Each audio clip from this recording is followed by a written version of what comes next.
పరిశుద్ధ దినం కొరకు ప్రకాశపడుతున్నాడు. వాక్య భాగం కీర్తన గ్రంథం 51వ అధ్యాయం.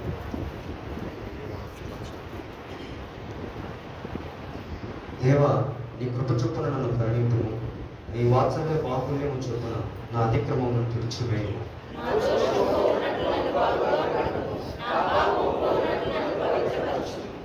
నా అతిక్రమములను నాకు తెలిసే ఉన్నవి, నా పాపం ఎల్లప్పుడూ నా ఎదుటనున్నది.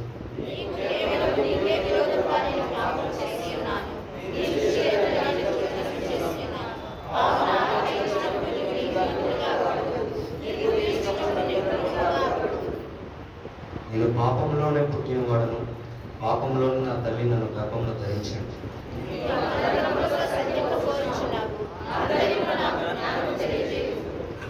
నేను పవిత్రుడగున్నట్లు హిస్సోపుతో నా పాపమును పరిహరింపు.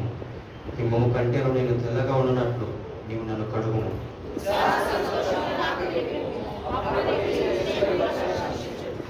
నా పాపమును విముకుడకుము, నా దోషములన్నింటినీ తుడిచివేయు.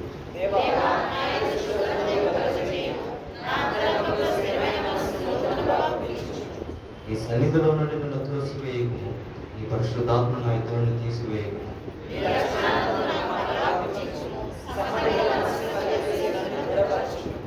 అప్పుడు అతిక్రమం చేయు వారికి నీ త్రోవలను బోధించదు, పాపులను నీ తిరుగుదు.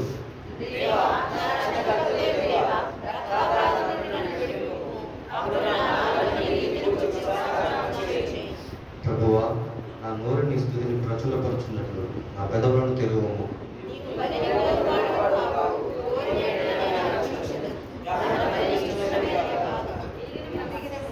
విరిగిన మనసే దేవునికి ఇష్టమైన పని.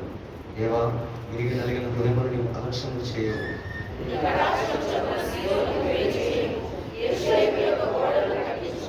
చివరి వచ్చిన అప్పుడు నీయుక్తమైన వరము, సర్వబలము, సర్వానుభవములను నీకు అంగీకృతమను. అప్పుడు జనులు నీ బలిపీఠం మీద కోడలు అర్పించారు. దేవుడి వాక్యం మన జీవితంలో నెరవేర్చుకుంటాం. ఆమేన్.